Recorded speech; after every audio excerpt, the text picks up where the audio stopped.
Joining us now for more on this is Nationals MP Anne Webster.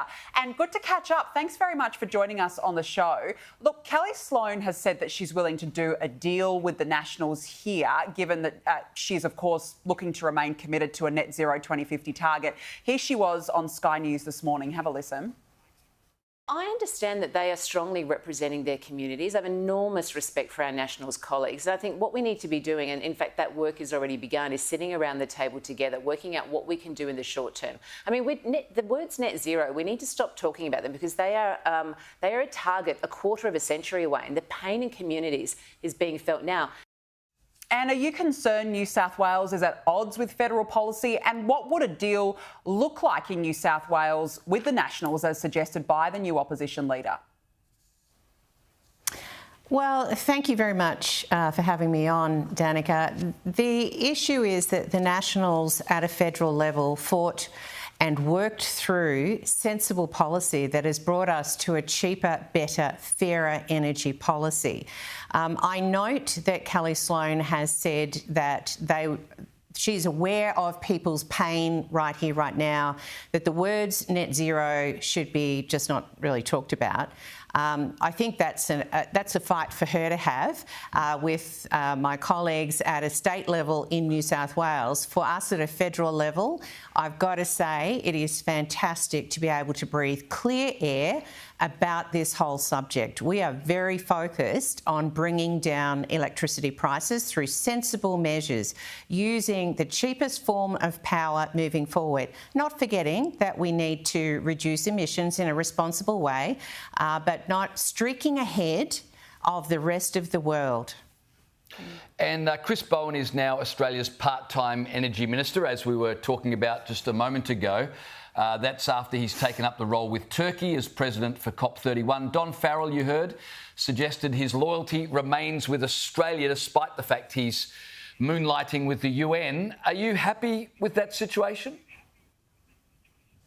Look, James, I think it is actually quite laughable, frankly.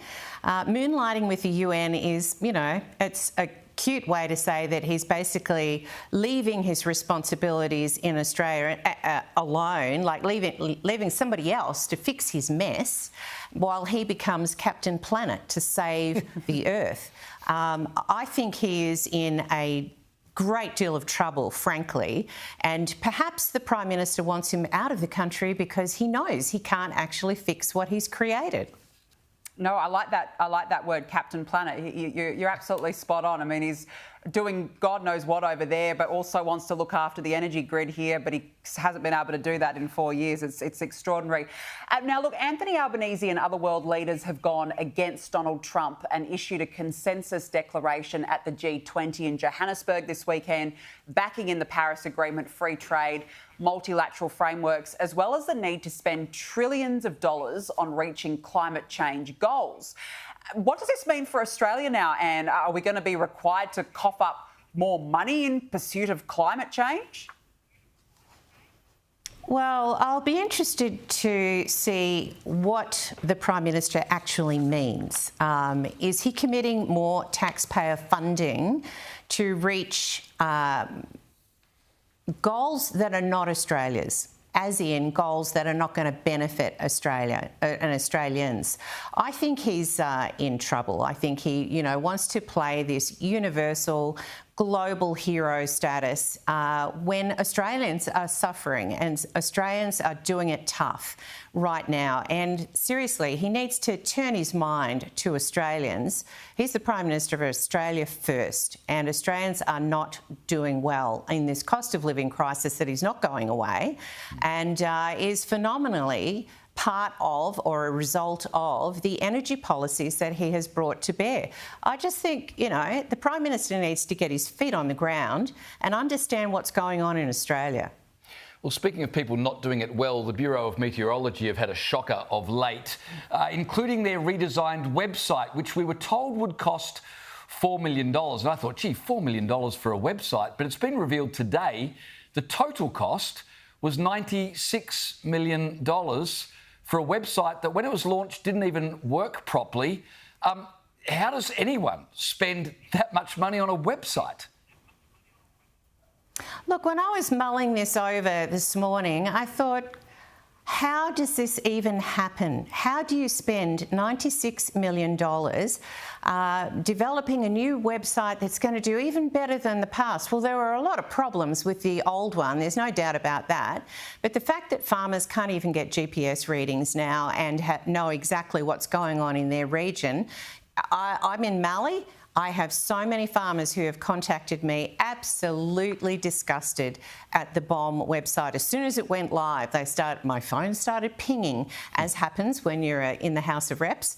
And I don't know what the government is planning on doing for this, but it worries me that Accenture are the ones who are doing this, have done this work, this new website, and they are also responsible to determine mobile black spots, another subject, but nonetheless, same company, mobile black spots around Australia, and they won't be able to tell us where the mobile black spots are until 2027. I mean, seriously. Does nobody have to have a record of success before they get these kind of business deals? It really is quite concerning. 2027, I mean, that's just unbelievable. Before we let you go, Anne, Labor has quietly shelved plans to lower regional speed limits from 100 kilometres an hour to as low as 70. Is this a win finally for common sense? Absolutely. I would do a fist pump for regional Australians who have been incredibly vocal about how dreadful this policy was. I mean, Labor had in their consultation PDF pretty page that the three reasons for looking at dropping the default speed limit from 100 to potentially 70 kilometres an hour on regional roads is because they wanted to reduce fatalities. Of course, everybody wants to reduce fatalities. How about fixing the roads? Secondly, they wanted to reduce fuel consumption. Well, that's nice. I absolutely didn't know they cared. And thirdly, they want to reduce emissions. Well, some cars actually increase emissions by having to go slower. And why is it that they were targeting regional roads? Why not the freeways? Maybe they didn't want voters in those areas to actually push back. Well, regional Australia has spoken. I am really pleased that Catherine King has seen the light and has pulled that consultation. It was nonsense from the beginning. Anne Webster, I've got to say, I have very much enjoyed your common sense responses tonight. Thanks so much for coming on the program.